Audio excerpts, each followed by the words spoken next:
I have people come to me years later, 5, 7, 8 years later, and they'll see me somewhere and they'll say, I still have the star you gave me, which tells me they remember the event. Are you a winner? Family, friends, work, and spirituality are important to you. You work to make money so you can take care of others and yourself, but you want to make more. I would like you with spirit to say win after the following 3 sentences. I compete to win. I'm in business to win. I play for championships to win. We are at a threshold. A better living and better future is on the horizon. America is experiencing a micro and macro cultural and societal transformation. Do we have the resources to solve this need? Yes, America does. It doesn't cost anything.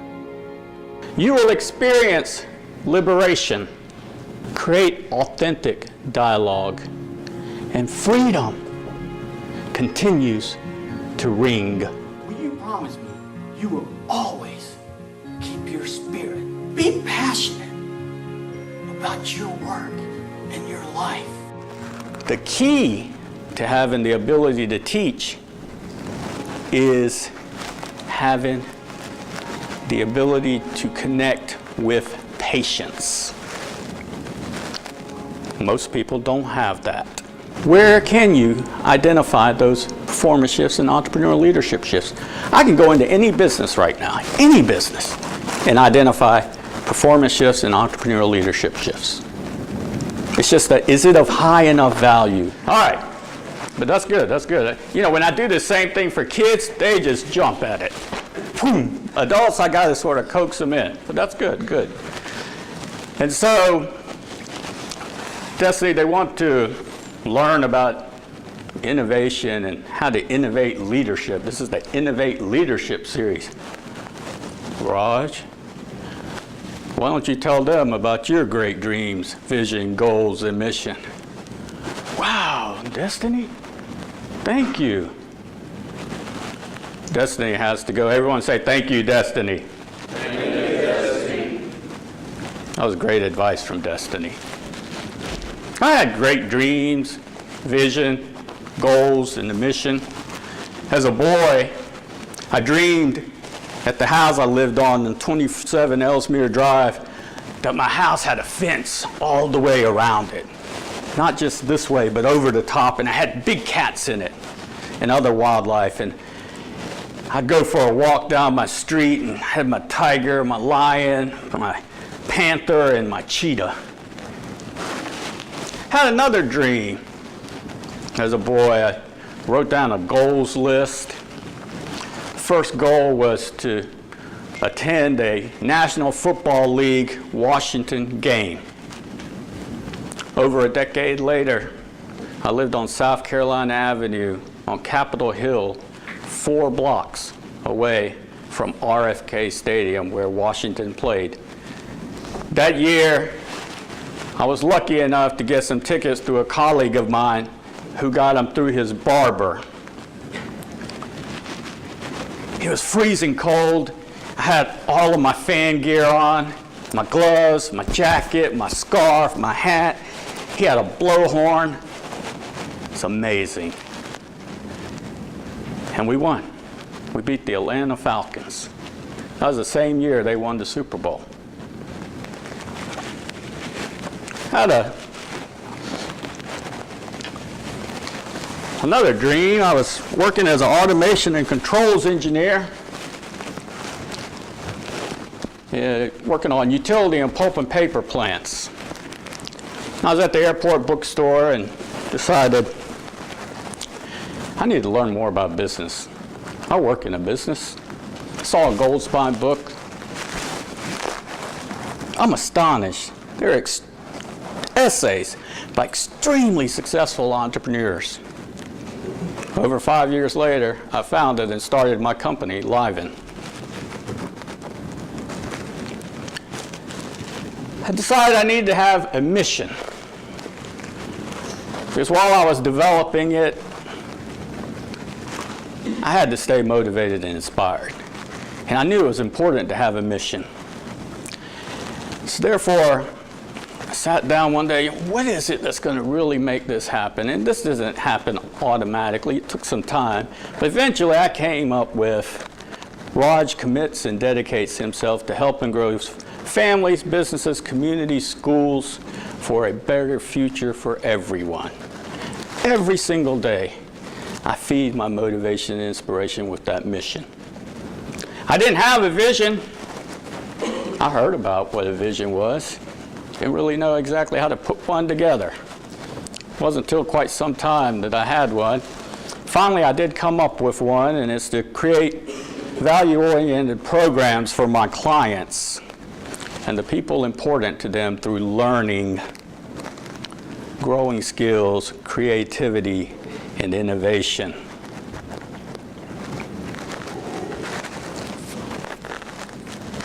So I went out into this world. I wasn't in a silo anymore. There's business people, there's the community, there's the public. And I realized everything's not set up for us to thrive.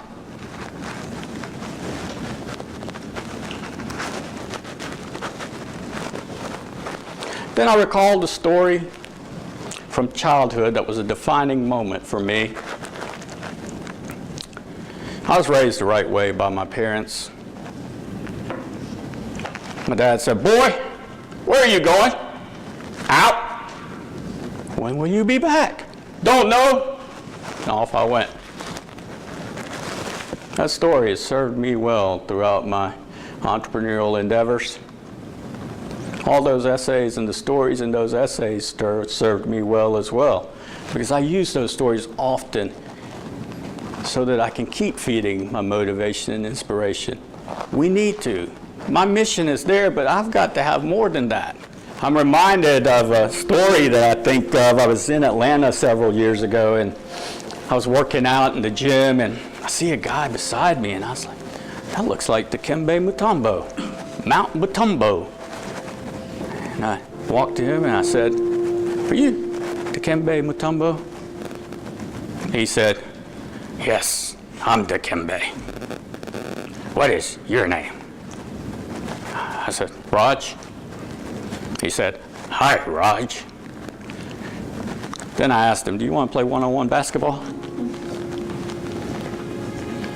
And he said something to me that served me very well in everything that I do. He said, "Raj, when it's time to play basketball, I play basketball."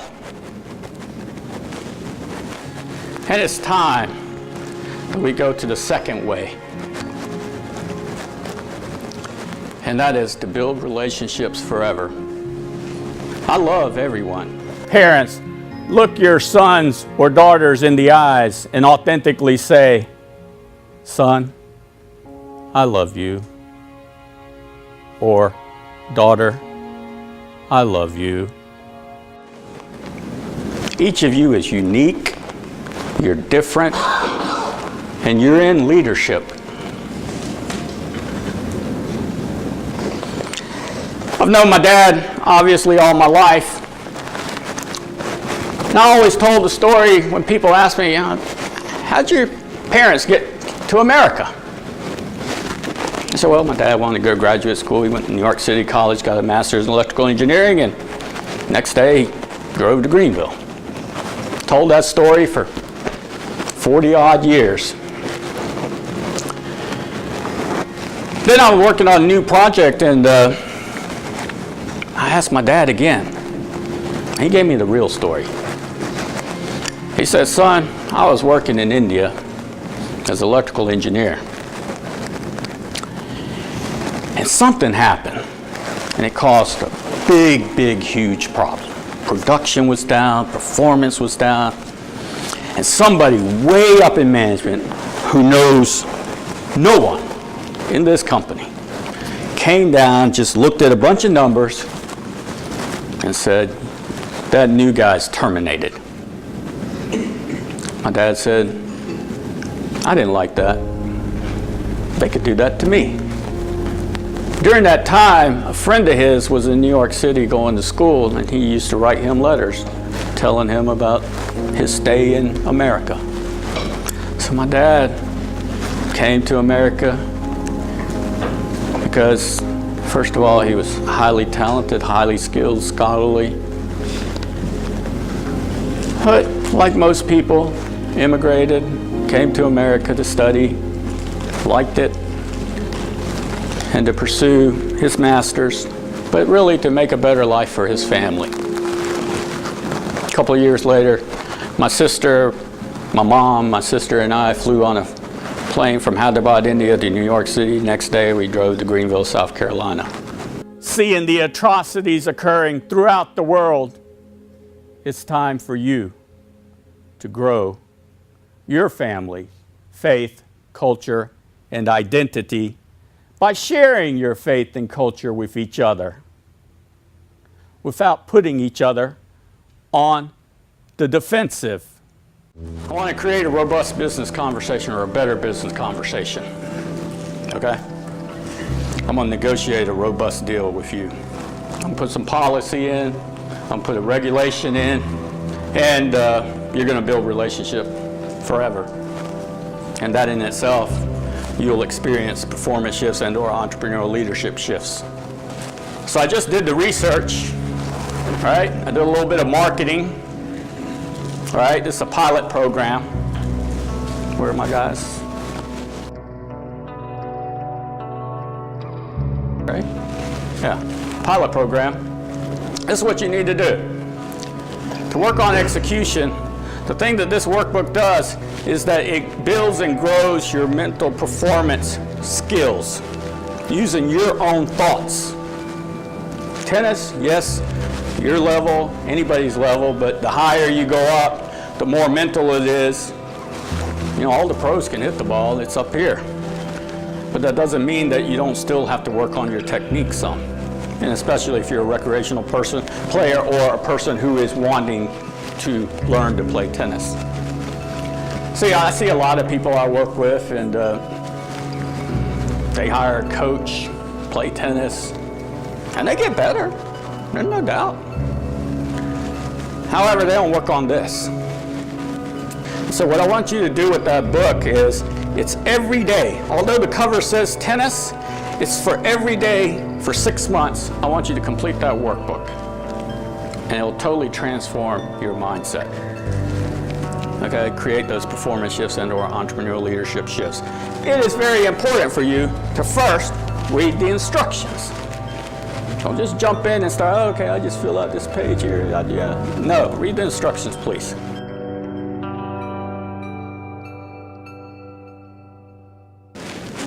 Next, I want you to meet with one another. It can be digitally, text, whatever way you want to, at least once a month, these 4 people, okay?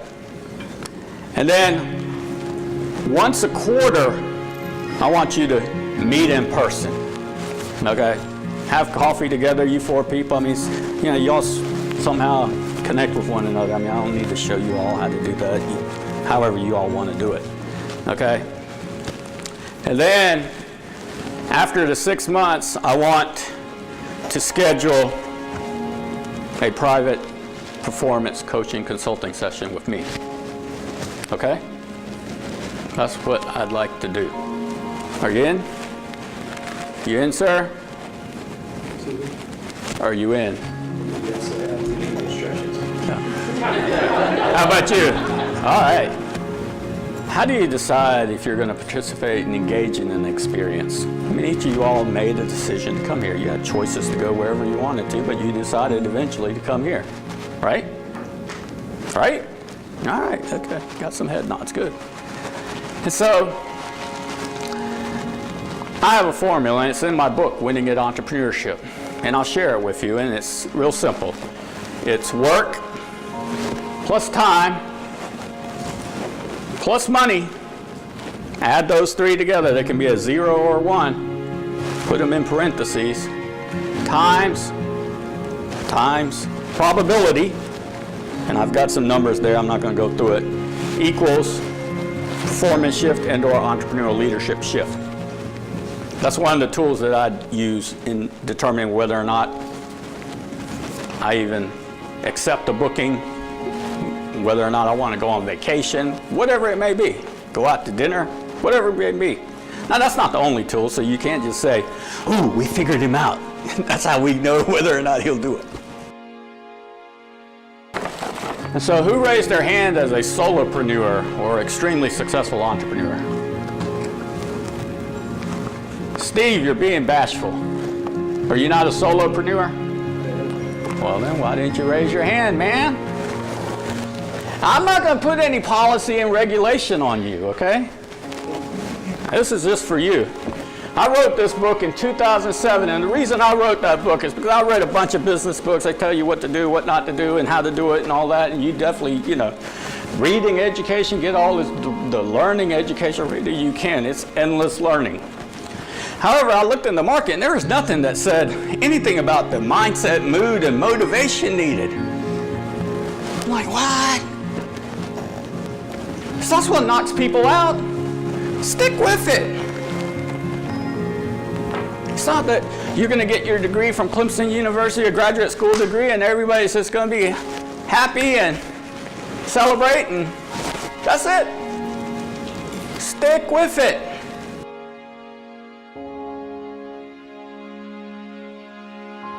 The other way that you can build relationships this is perfect, is with leadership mood chairs.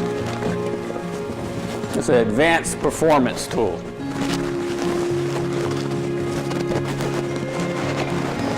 Got to make sure they sit like that, okay? This is why I use this. People are moody. Okay? And what mood is your how you feel. Your bottom line in action. And especially when the economy's down, and people are stressed, but they can't tell you why. They just need you to get moving and get doing things, but they're not communicating with you right. They're not telling you what you need to know. And somebody says something, somebody gets emotional, goes out of whack. So I use this tool to help my clients, work with my clients. It's pretty amazing because I wish one of my investors would use this tool, but he's a silent investor, non-intellectual capital. All he looks at is the numbers. I was meeting with him just earlier this morning. He had the financial news on, and I don't know what he's looking at. And I'm like, well, is somebody going to raid another company? We're going to have a blitz and takeover, merger, or what? So all he looks at is the numbers. So he won't ever sit here and do this with me. So I had to sit there and act like he was behind me when I do it. There are some rules to follow here. One is both of you have to be seated. And when you start, you have to have your back to this so you can feel each other, sense each other. Okay? Next, you're not allowed to cuss. You can be loud, but you can't cuss. Okay? Next is that you can move after you're initially back to back. Like you can lean, you can do whatever you want. But you're not allowed to get up until I tell you to get up. Okay? And the reason I do this is because to communicate, right? There are several ways to communicate, but the ways that we communicate first is eye contact. The second is our body language. The third is our tone of voice. The fourth is word choice. Fifth is really listen. Sixth is really understand.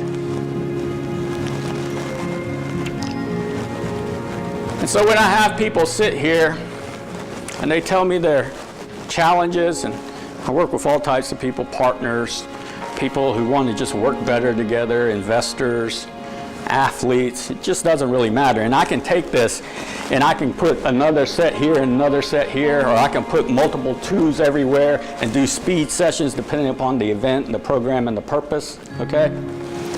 And then I can do like really deep dive into some real entrepreneurial leadership shifts and performance shifts in this. And the amazing thing about it is that what it does is it's like the Pareto principle, the 80-20 rule. As humans, because you're not a professional speaker, you're not a professional actor, at least I don't think you are. You might be, and please forgive me if you are. We as humans look at someone's body language first, 80%. Then we hear the words or listen to the words, 20%. Similar to the Pareto principle, the 20% has more weight, the words. So work on your word choice. You work on those 6 things that I mentioned as far as how we communicate and interact with one another. You do work on that in any encounter you have, whether it's with a person, whether you're at work, whether you're on your computer, and you'll exponentially start to rise in your ability to communicate and interact with people, which is essential. Hey, he's my investor. He wants manners. And even if he wasn't my investor, I'd give him manners. And you know what? I started thinking about it, and I want manners too. And I guarantee you, each of you, as you develop, build, and grow, you'll be the same way. Manners. And for every person, it's a little different. You know, for some people, it's like, hey, respect has to be earned. If we're in a world where that's the case, we got a long way to go. The sense of respect should be automatic. Now, manners is a little different. Manners, cut out the sarcasm, depending upon the situation. Cut out the smile, or the mean look, or whatever it is, or the whatever. People don't want to communicate, so this forces them to use words, right? So I'm sitting here and I use this and I'm like, well, are you going to ask them the right question? Instead of what normally happens in a lot of places, like, well, I've got all these meetings booked, and well, why don't you write up your idea on a piece of paper? You send it to me, calculate what you think is going to happen with him. I'll take a look at it and tell you what I think. No, we're in the age of authentic dialogue. The value, the high value is this. Okay, that communication, the ability to draw out those ideas. Okay? So that's what this tool is for.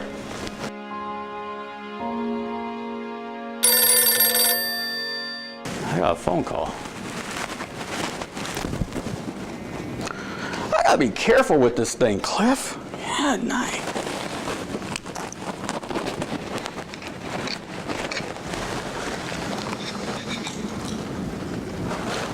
Ah, it's destiny. If destiny calls you, when destiny calls, you pick up the call, okay? Yes, destiny. Oh, a mental checkpoint? Okay. Oh, this is an outstanding group. I'm in the tiger's den here. Thank you. I have Destiny on retainer for his advice.